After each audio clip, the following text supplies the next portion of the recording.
Itu setelah setelah ibu belajar ya. Setelah ibu belajar. Sebelum ibu belajar SKS itu apa? Sebelum belajar saya minta SKS itu seperti saat saya kuliah, Pak. Sesuai dengan kuliah saya ambil nanti mata kuliah apa yang saya ambil. Oke, masih lumayan. Ya, boleh Pak. Kalau saya sesuai dengan namanya, kredit semester kan kredit Pak. Berarti ada target yang diberikan oleh sekolah yang dicicil oleh sekolah. Oke. Kredit Pak ya? Ya, Ya, itu benar. benar. Ada lagi? Ya. Ada lagi? Ada lagi, Bapak Ibu? Gak apa-apa. Kalau Bapak Ibu nggak jawab itu justru itu menunjukkan penyakit lamanya masih ada. Kita itu kadang-kadang takut ketahuan salah, Pak. Walaupun kita semuanya mengakui bahwa kita itu bodoh. Iya kan? Mana ada manusia yang super, nggak ada kan Bapak Ibu? Keterbelakangan kita itu karena kita malu dikatakan bodoh. Akhirnya kita nggak mau menunjukkan asli kita. Karena kita tidak tahu asli kita, nggak pernah mendapatkan kesempatan perbaikan. Itu kelemahan nanti di kelas-kelas Bapak Ibu harus bisa menyelesaikan itu. Anak-anak harus berani menunjukkan dirinya walaupun salah. Karena itu Bapak Ibu kalau menemui anak salah jangan langsung marah. Diarahkan gitu. Nggak apa-apa, namanya gitu. Nah, sekarang saya minta satu lagi. Bapak Ibu dengan SKS itu apa yang terlintas? Belajar 2 tahun? Ada yang pernah dengar belajar? Jadi bapak-bapak, ibu-ibu, belajar SKS itu sebenarnya dia hanya sistem belajar. Jadi sementara ini yang kita tampung di pemerintah, artinya sementara ini saya katakan sementara itu sebenarnya sistem belajar itu banyak Pak, model banyak. Di pesantren itu ada model belajar. Model belajarnya apa? Model belajar masuk bareng-bareng, nanti selesainya sendiri-sendiri, bebas, tergantung kemampuannya masing-masing. Pokoknya gurunya nggak perlu memantau satu-satu. Gurunya itu pokoknya mengandalkan keikhlasan siswanya. Gurunya itu yang penting datang musola, buka kitab, baca faslun, dan baca. Terserah anaknya mau tidur, mau apa, tidak pernah dimarahi. Nah, dan tidak akan dipantau satu-satu. Wah, terserah mau tidur di pinggir-pinggir, wah silakan. Yang terpenting nanti kalau memang mau imtihan, mau lulus ya harus bisa baca kitab itu dan bisa menjelaskan isinya. Namanya taskhih, ya kan? Ditaskhih satu-satu. Kalau nggak bisa, ya nanti nambah lagi lah. Saya sudah mau nikah Pak, nggak apa-apa. Memangnya santri nggak boleh nikah, nggak apa-apa. Karena itu pesantren-pesantren itu yang namanya santrinya Pak, tidak hanya anak muda. Sampai sudah punya anak 2, 5 terus jadi santri. Itulah mengapa pesantren itu punya, kalau di Jawa ini punya basis masa yang luar biasa. Karena tidak pernah putus itu hubungan santri dengan gurunya. Belajar terus. Karena tadi tergantung keikhlasan masing-masing dan kesungguhan masing-masing. Saya belajar sambil kerja, nggak apa-apa. Saya tuh pernah dulu Bapak Ibu belajar, bahkan tidak pernah belajar. Bapak Ibu dengar nama kalau di Jawa itu ada Yai Hamid gitu. Nah, nggak kenal ya. Itu waliullah. Saya daftar. Saya bukan daftar, dulu nggak ada daftar itu kan. Datang, itu nggak pernah Pak, justru dilarang, kamu nggak usah belajar. Gitu.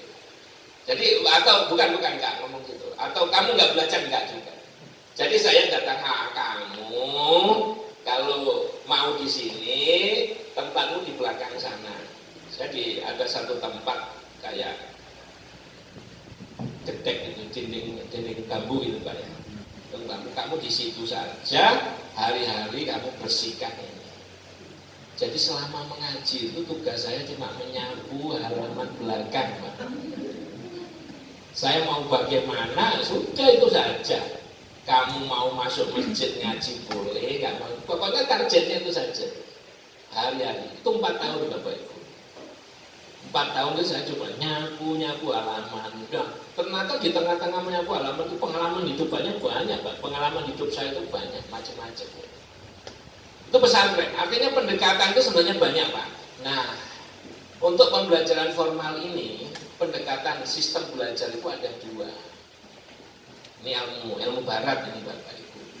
Yang pertama, bahwa belajar itu menggunakan pendekatan kelompok Pak. Tokohnya itu namanya Pestalozzi, yang disebut dengan pembelajaran klasikal. Klasikal itu kan kelompok Bapak Ibu, klasifikasi kelompok kan. Nah, karena itu sampai ruangan begini Bapak Ibu sebut kelas kan gitu ya. Sebenarnya ini bukan kelas ini Pak, ini ruang Pak. Kelas itu kelompok. Karena itu sampai orang salah paham kalau belajar harus di kelas kan gitu ya. Sopo ngomong, siapa bicara? Belajar di kelas itu betul sesuai kelompok, tapi tidak harus di dalam ruang seperti ini, kan gitu. Karena kelas dengan ruang itu beda. Itu Pestalozzi. Apa intinya? Belajar klasikal atau kelompok itu masuk sama-sama, proses sama-sama, selesai sama-sama. Karena masuk sama-sama, proses sama-sama, keluar sama-sama, maka saat masuk sama-sama, kemudian berproses, apabila ada anak yang lambat, bagaimana Bapak Ibu? Anak yang lambat dikasih remedial supaya bisa mengejar kelompoknya. Anak yang terlalu cepat diberi apa Bapak Ibu? Pengayaan. Apa itu pengayaan? Pengayaan itu sebenarnya pelarian Bapak Ibu, supaya mau menunggu teman-temannya yang lain. Karena apa? Nanti keluarnya harus bersama-sama. Itu yang selama ini kita lakukan dengan belajar sistem paket. Jadi anak-anak masuk Bapak Ibu kasih buku sama kan? Diajar oleh guru dengan cara sama kan? Nah, nanti kalau dites ada yang kurang, remedi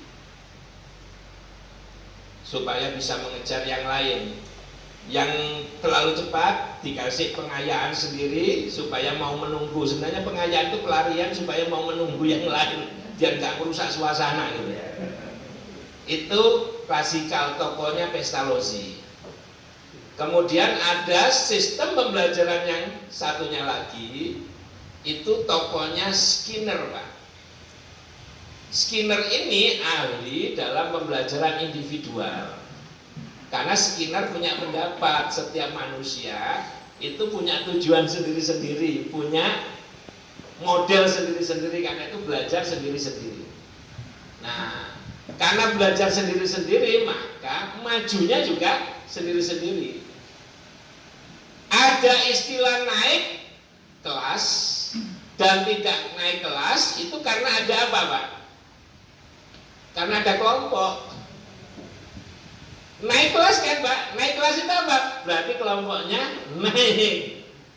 Tidak naik kelas itu artinya apa? Ada yang tidak naik sama-sama dengan kelompoknya. Karena itu tidak naik kelas. Jadi ada naik kelas, ada tidak naik kelas, itu akibat kelompok. Ada pengelompokan tadi sehingga ada yang harus ditinggal masuk kelompok berikutnya. Ada yang dia sama-sama naik.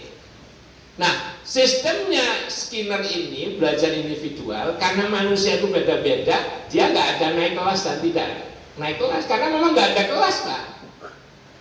Yang ada apa? Orang itu belajar maju berkelanjutan.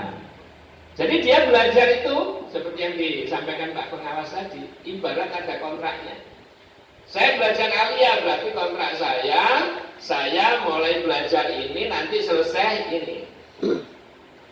Berapa tahun terserah kemampuan saya.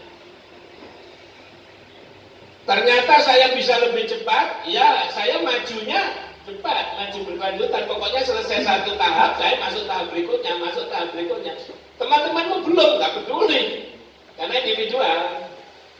Nah, sehingga tidak ada lagi orang yang kecepatan kemudian dikasih pengayaan enggak. Kalau dia belajar